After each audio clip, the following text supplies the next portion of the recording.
It's now my great pleasure to introduce our keynote speaker for this morning, a good friend of mine, Dr. Peter Katzmarzyk. Dr. Katzmarzyk is currently a professor and associate executive director for population and public health science at the Pennington Biomedical Research Center in Baton Rouge, Louisiana. He also holds the Marie Adana Corcoran Endowed Chair in Pediatric Obesity and Diabetes. Dr. Katzmarzyk has over 2 decades of experience in conducting large clinical and population-based studies among children and youth. He's been an active collaborator on several large cohort studies of children's health, including the Quebec Family Study, the Canadian Fitness Survey, the Physical Activity Longitudinal Study, the Bogalusa Heart Study. And he's also the principal investigator of the International Study of Childhood Obesity, Lifestyle, and the Environment, or ISCOLI. Which is an investigation of the correlates of childhood obesity involving over 7,000 children from 12 different countries. ISCOLI represents a multinational collaboration among all world regions and represents a global effort to increase research understanding, capacity, infrastructure, and childhood obesity. And the reason I elaborate on that a little bit is because Peter's presentation is entitled Enhancing Research Capacity and Physical Activity, the Power of Global Partnerships. Just before I get Peter to come up to the stage, and this is maybe directed more at the research audience out there, but I did check the Scopus database this morning before coming, and so according to Scopus, at least as of this morning, and it might have changed since I came down from my room knowing Peter, but he had 301 peer-reviewed publications registered in Scopus as of this morning. His work has been cited over 11,000 times, and his H index is 57. So, ladies, that makes him very sexy in the research world. So, without further ado, I'd like to call upon Dr. Peter Katzmarzyk for this morning's opening keynote.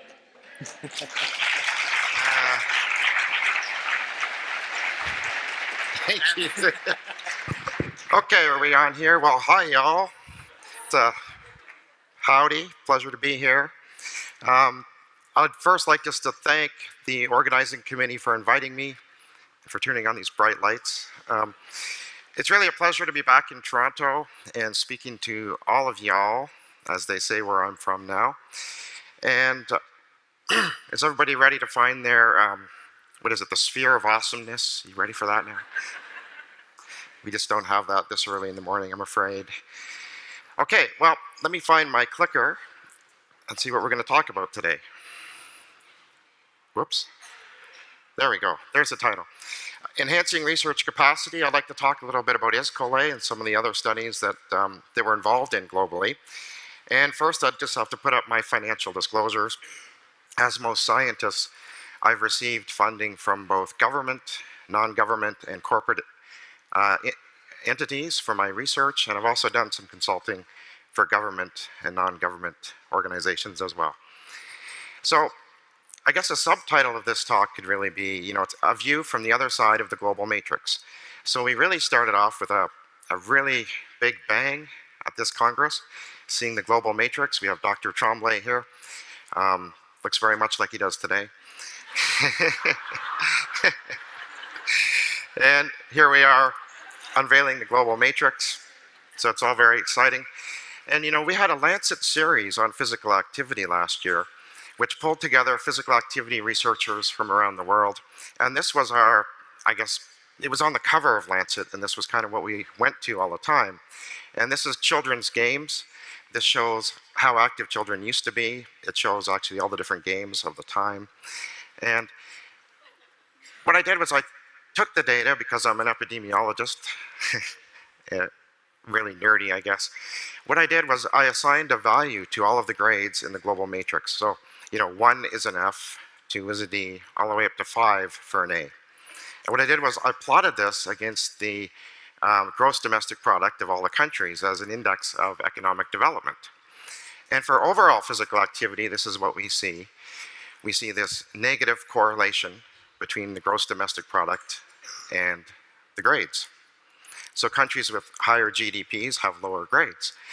Then when you now look at the built environment and the grades for that, it's opposite. And that's actually a stronger correlation. It's about 0.92. So I think it's very clear as we look through the grades that countries with higher economic status really do better for community in the built environment. However, when you put those two grades together, we see this negative correlation. And I think Mark mentioned it the other day, if we build it, will they come? Well, maybe not. Just because you have the infrastructure does not mean that it increases physical activity.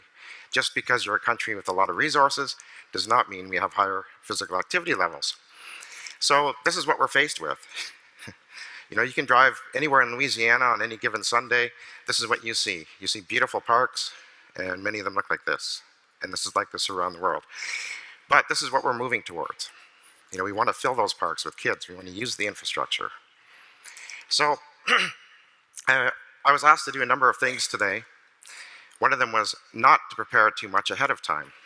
So I didn't really prepare much of a talk ahead of time. They said they only wanted it about 60% done. They wanted me to kind of do it on the fly.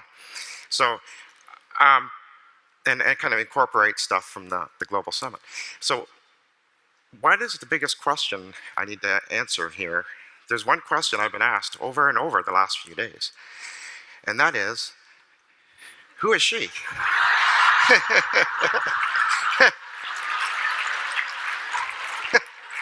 Oh, she's right here. And the other question I get asked is, does she talk? Well, let's see. Sarah Dentro. I'm also at Pennington Biomedical Research Center in Baton Rouge, Louisiana, working in the Department of Population and Public Health Sciences, and I was the committee coordinator for the 2014 United States report card. There you go, there she is. Sarah Dentro. She's gonna kill me, I know it. So I mentioned the Lancet series on physical activity. One of the things we did was survey the world literature on physical activity levels of children and youth. And this is a global map showing physical inactivity around the world. And of note, you'll see that many countries have a white color, meaning that they don't have data yet. And so these are gaps in our surveillance that we need to fill in.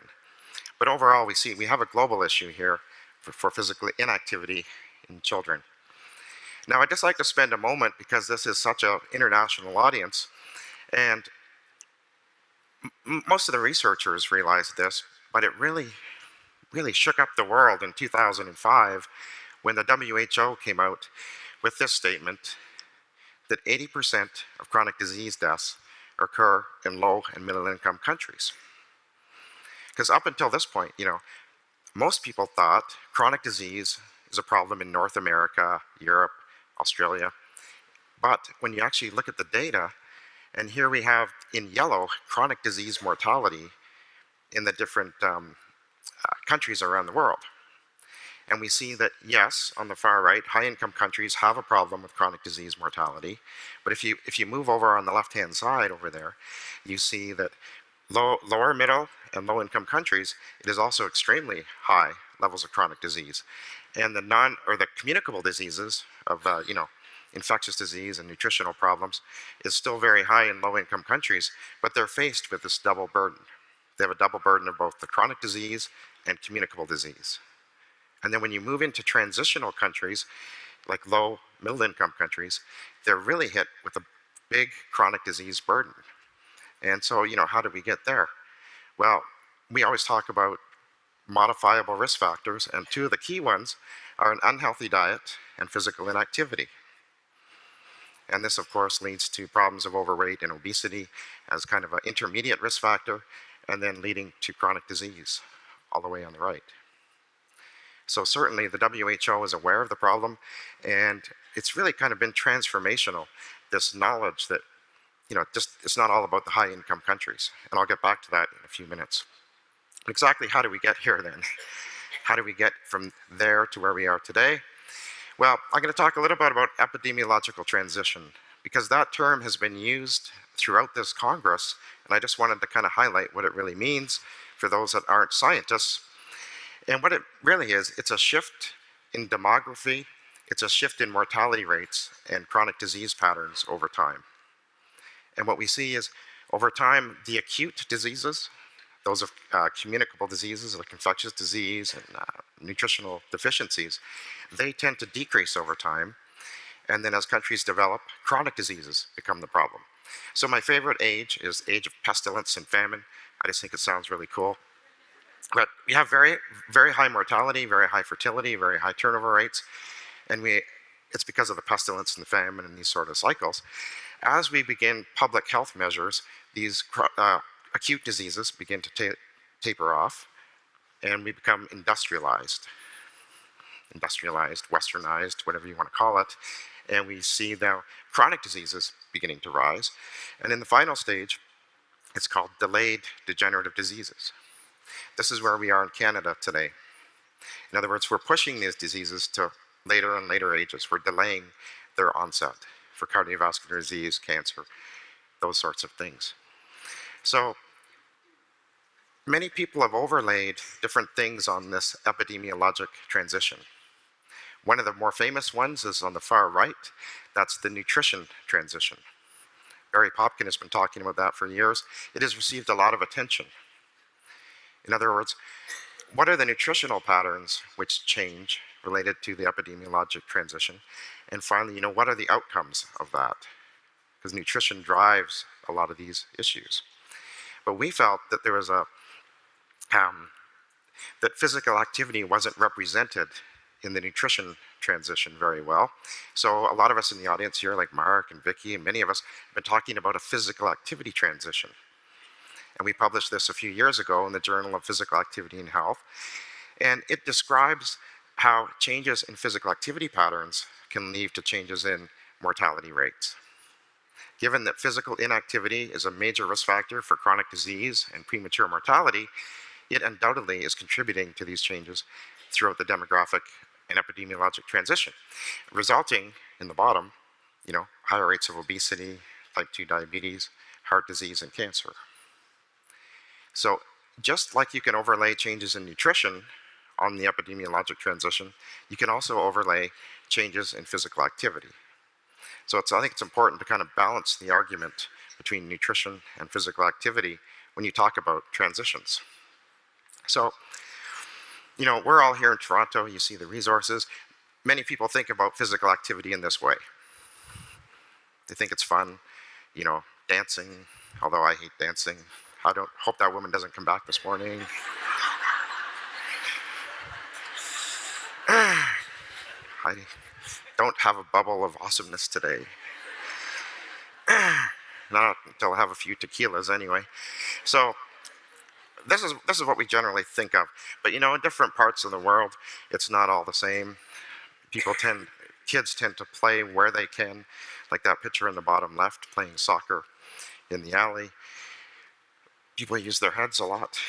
And so, when you think about physical activity from an occupational, a school, and a leisure time perspective, sometime our lens needs to be shifted when we work in different areas of the world. And that's my point there.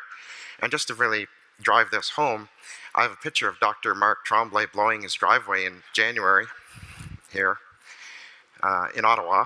I heard you guys had a very mild winter up here, so it's a... And here's a picture of me blowing my driveway in January in Louisiana. So what I'm trying to say, it's all about context. We need to think about what we're doing and change our lens, put it into context. But of course, that isn't Mark. He would never use a snowblower. That's his wife, Helen. So when you think about context, there's a researcher at Pennington, Dr. Stephanie Broyles, who I think is doing some really cutting edge stuff. So if we think the environment is important in terms of physical activity, we certainly have disparities in the environment, and we saw this in the global matrix. That's why I'm bringing this up. Now, in the absence of any intervention, these different environments may maintain disparities. You may have an environmentally disadvantaged and environmentally advantaged kind of population, and there's disparities there. If we don't do anything, those disparities will stay there, right? They're just going to be there. Now, if we have an intervention which increases physical activity in both environments, we can also maintain those disparities. if they're equally effective, will maintain the disparity, and physical activity will go up in both groups. Now, we have some data from some studies we've been doing in Louisiana. This is one among children. It's a kind of a, what do you call them, a smartphone-based intervention for obesity to increase physical activity. And these are changes in steps per day in these kids. And so we ran the intervention. It was a small pilot study of 27 kids. And we ran the intervention and we found significant effects. So in yellow is the intensive intervention. Blue is essentially the minimal intervention or the control group. But then what we found, based on the crime rate in their neighborhoods, we found an interaction. And we see that only in the low crime area do we actually get an increase in physical activity. Those children living in areas with high crime, there was no effect of the intervention on them. They didn't increase at all. So in this instance, we're actually increasing the disparity through this intervention. And when you look at the correlation between crime and the change in steps per day, we see this correlation. Higher levels of crime in a neighborhood, you get less of an increase in your intervention. And this makes sense.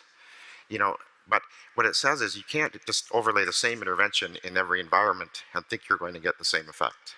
And so crime is important.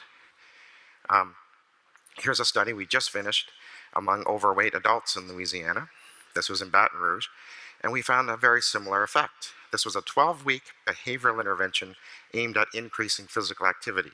We gave them pedometers, getting to increase their steps. Look at the difference. High crime, low crime. High crime area, there was no effect of the intervention. Where are they going to walk? It's not safe. So I'm just saying this to really kind of highlight, we need to adapt our interventions for different circumstances. If you have an intervention in Saskatoon, can you just plop that down in Toronto or Chicago? Probably not. We need to think about this a little more.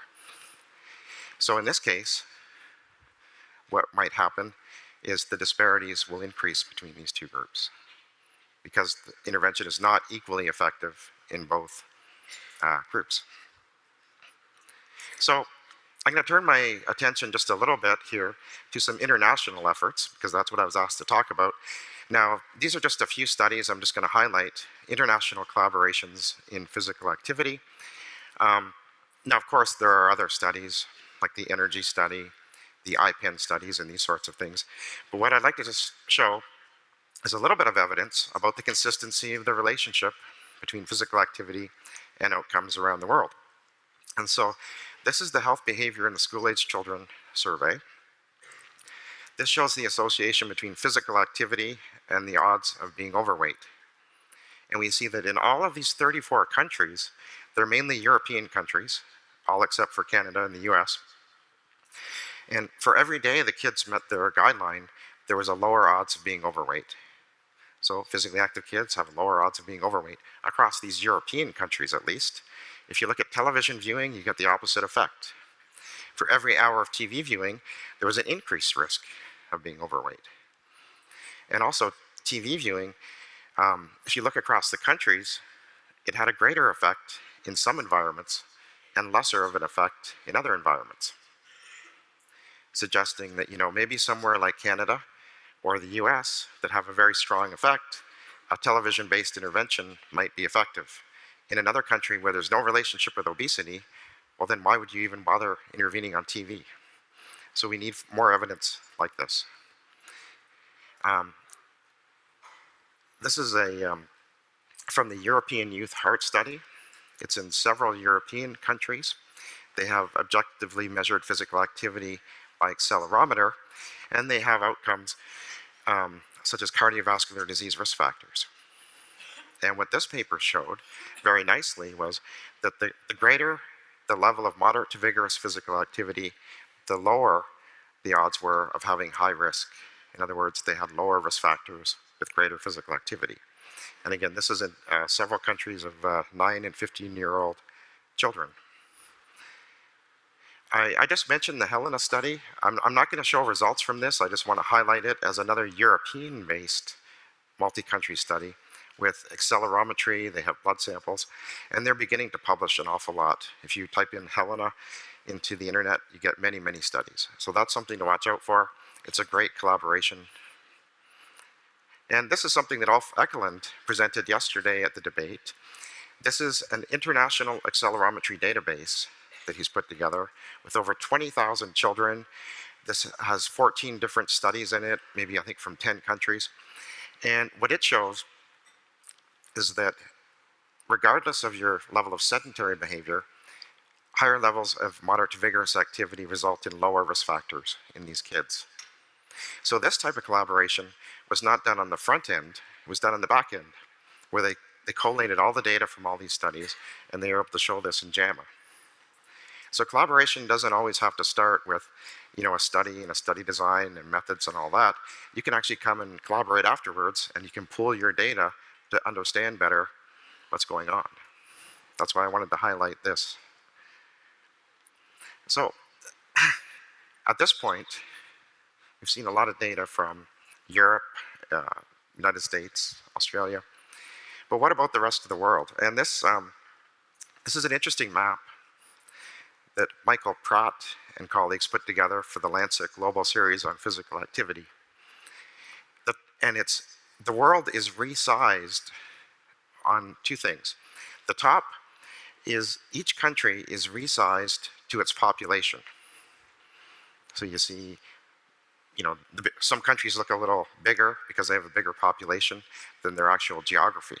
So it's a little warped. But look at how warped it is in the bottom one. The bottom figure shows each country is resized based on the number of citations in the physical activity literature. And I mean, look at Africa. Africa's gone. South America is real skinny. United States is very obese, and Australia and Europe. So you see these countries, it's not obesity, but it's just physical activity research output. So there's a mismatch here between where the population is, and I already showed you the chronic disease mortality in these low and middle income countries is extremely high. This is where people are dying, yet most of the research is coming from the developed countries. And so they showed this to kind of highlight the mismatch between, where's the problem and where's the research. And what we need to do, and what we're trying to do through research capacity development, is to bridge that gap and get more research in low and middle income countries. So that brings me to something I'm going to spend just a little bit of time on, and that's ISCOLE. Mark had mentioned the International Study of Childhood Obesity, Lifestyle, and the Environment. So the primary aim of ISCOLE is to kind of understand, does the relationship between lifestyle and obesity, is it influenced by what I call higher order characteristics, such as the neighborhood environment, the school environment, the policy environment? Do these things, or the cultural environment, do these things change those associations? So just like we saw television viewing, does the relationship between TV and obesity, is that the same in every country? Or if it's not the same, why is it different? That's kind of the underlying thing. Or physical activity, is it the same relationship across the world? Now, the key difference between ISCOLE and all these other studies is it's truly global in nature. It is 12 countries, you see them here, from all around the world. It ranges from low income, like Kenya, low and middle income, like we have Brazil, Colombia, South Africa, India, and we have China. And we have high income countries like Finland, Portugal, UK, Australia, United States, Canada, etc. So we have an entire range of the development index. We have a lot of different cultures engaged. And so it really is truly, a global study of lifestyle and obesity with a major emphasis on physical activity and nutrition. So it was a PI-driven study. In other words, the PIs developed the study. And this was our planning meeting down in Baton Rouge in October of 2010. You'll recognize many faces that are here today. This is the group that developed ISCOLE. This is the group that designed the study, made the measures, developed the questionnaires, and did all that. So it was very international. All the PIs from the different countries developed the study. I didn't develop it, it was developed by a group. So the governance myself and Dr. Tim Church are the PIs of the study. We have a advisory board of experts from around the world that monitor our progress. They monitor the relationship with the sponsor. They monitor basically everything.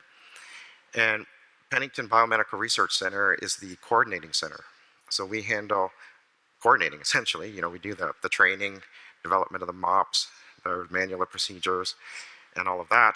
But then in the bottom left, you'll see that each country has a PI. So this wasn't just, you know, an American coming into Kenya and running a study. There's a PI in Kenya that ran the study. There's a PI in South Africa. So each of the PIs who developed the study were responsible for running the study in their own country, and they own their data. They can do whatever they want with their data. We have many students writing theses and that sort of thing. Then the other interesting thing I wanted to point out that made this possible is on the bottom right, we had a centralized data bank. So it didn't matter where you were in the world, all of the data entry occurred remotely. So sitting in a school in Kenya, they were inputting the data directly into the database. Where Australia, doesn't matter where you were in the world, you could enter that data. I could sit in my office and I could watch it. I could watch it in real time, the accrual of subjects and how things were going. So this, you know, with the internet nowadays, this was possible. We could do a study like this.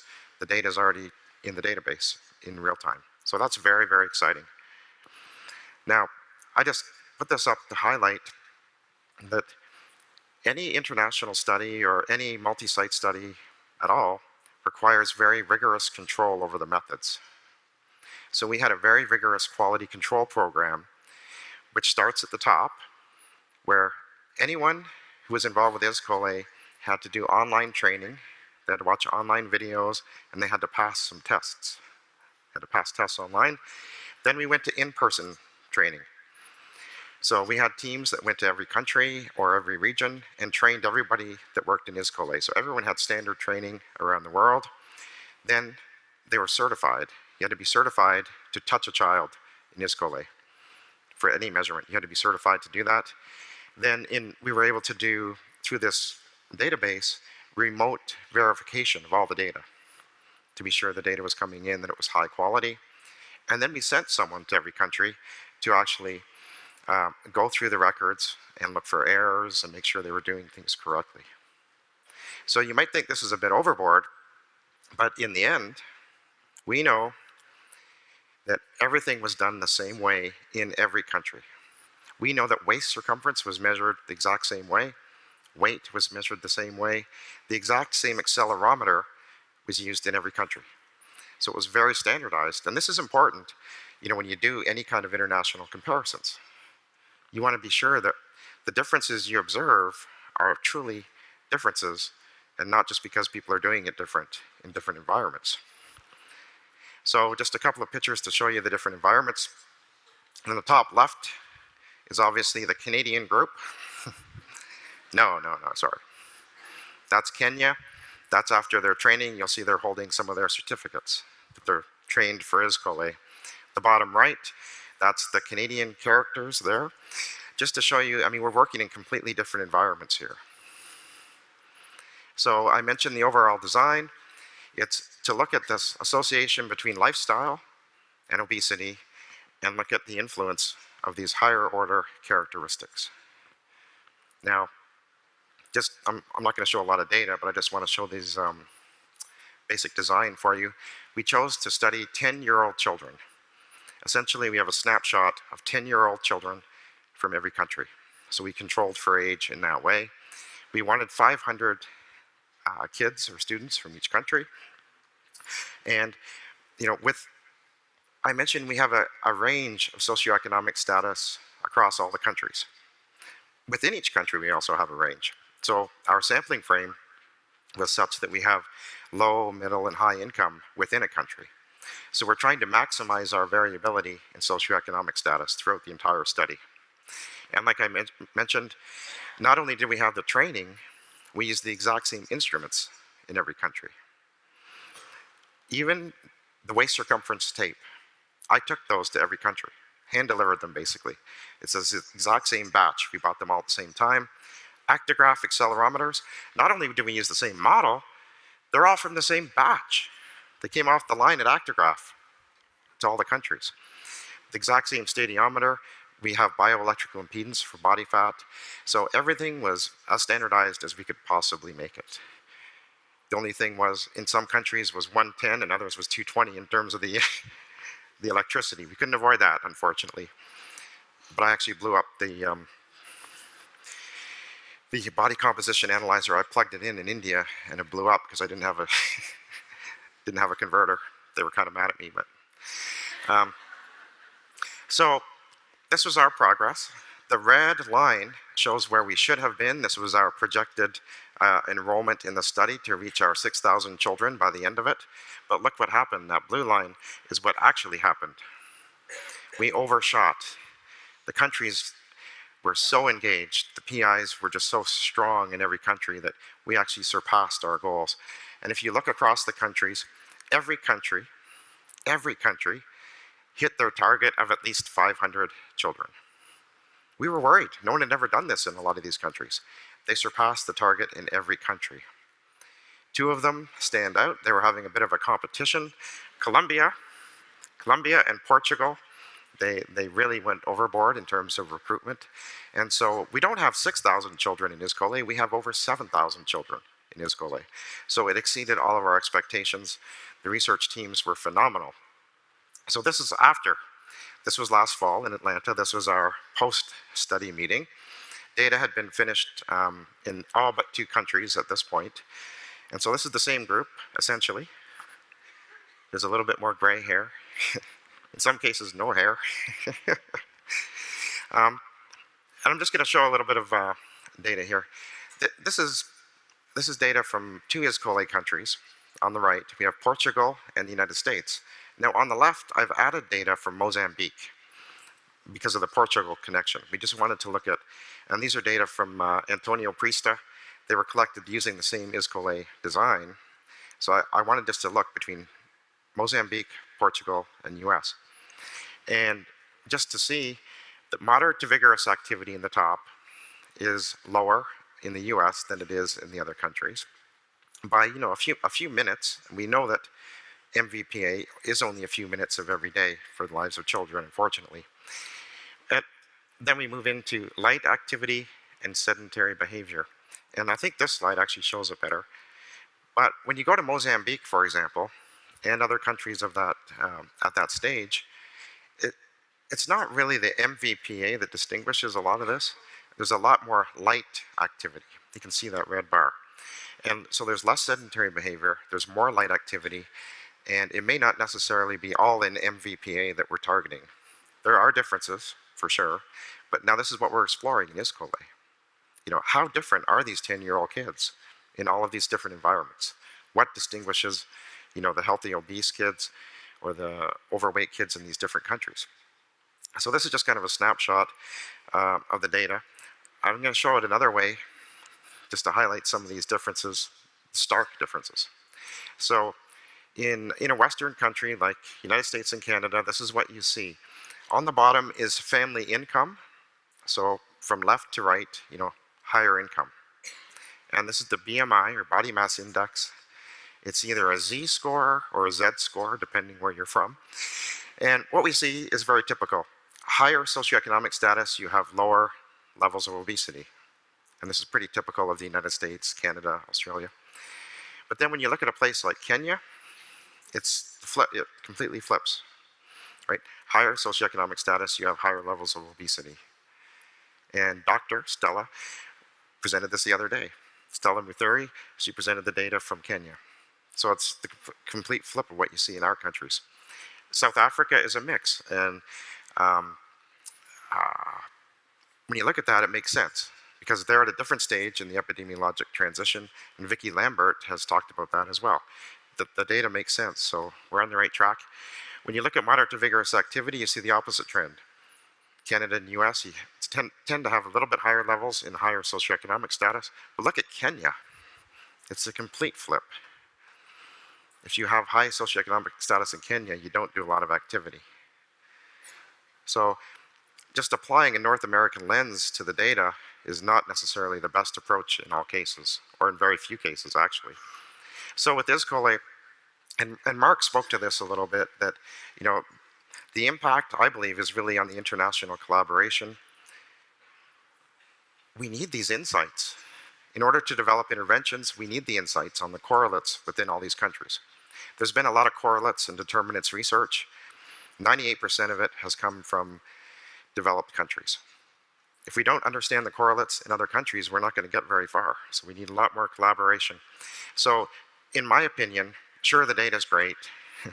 7,000 kids with accelerometers, it's great.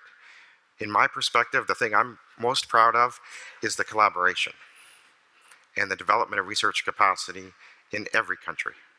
United States, Canada, it's just been phenomenal. 240 people have worked on ISCOLE. 240. So everything from the technicians to the undergraduate students, graduate students, junior, senior investigators. And we have many, many students doing their undergraduate, graduate theses using ISCOLE data. So it's going to have a tremendous impact, and this is really what we're proud of. Look at this acknowledgement slide. That's only about half the people. There's only about 100 people on there. But, we can't even acknowledge everyone that has contributed to this study. So very proud of it. We hope that it's a model for future research collaboration. And we have shown that it can be done. A lot of people said it couldn't be done. It can be done. You need to engage the people where they are. So just to finish up with a couple of slides here related to the international work. You saw yesterday, there was a workshop from EPODE. This is another international collaboration where it's targeting childhood obesity, but they're taking the approach of developing local capacity, developing local infrastructure, while still providing central support. So it's getting down at that grassroots level to make a change. And the last kind of collaboration I wanted to mention was KidScan. This is a collaboration between CHIO and Kenyatta University mainly, and it's Vincent Oniwera, Mark Tremblay's group. And what they are doing, they're leveraging the different stages of the epidemiologic transition. Where Canada is already in the obesity epidemic, Kenya is undergoing epidemiologic transition. So they're leveraging this, doing comparative studies, training investigators in both countries to understand this problem. So I think KidScan is another model that can be replicated around the world to develop research capacity. And so you could check it out on the internet, but it's very, very impressive. So we're here now at the Power to Move kids. And these are the different themes we've been covering over the last few days. It's all been very exciting. We've had lively debates on different topics. I don't think any of them got out of hand yet, did they, Mark? No ambulance yet. And I just, as I walked around, the best I could, I looked at all the posters and the presentations and attended the sessions. And I just wanted to highlight a couple of posters that I found interesting, and they speak to some of the things that I've been talking about. This is a group from Switzerland, I believe. They looked at reactivity among accelerometry. In other words, when you give a child an accelerometer, do they react differently the first day versus other days? And yes, they do. And they suggest maybe giving a day of familiarization with the accelerometer before you actually collect the data. And we do that in ISCOLE, so that's a good thing. But the other interesting thing, if you plot physical activity across the days, Monday, Tuesday, Wednesday, Thursday, Friday, Saturday, and Sunday, you see that physical activity increases throughout the week, and it drops off precipitously on the weekend. Now that's surprising to many people. We found the same thing in many ISCOLE countries.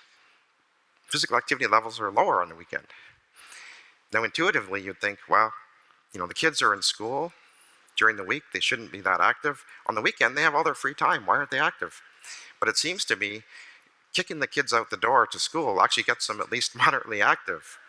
When they're in the house on the weekends, they're not doing anything. They're watching television. So it's very interesting to see these trends, and we're getting them picked up. So this provides further insights into intervention windows. Where should we intervene? Well, maybe we should be intervening on the weekends. Another one here from Ontario. I wanted to highlight this poster for one reason.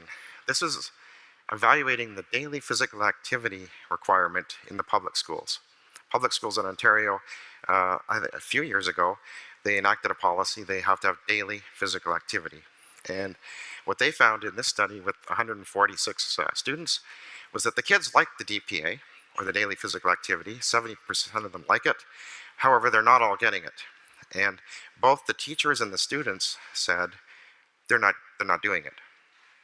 And actually, they get it taken away from them for punishment.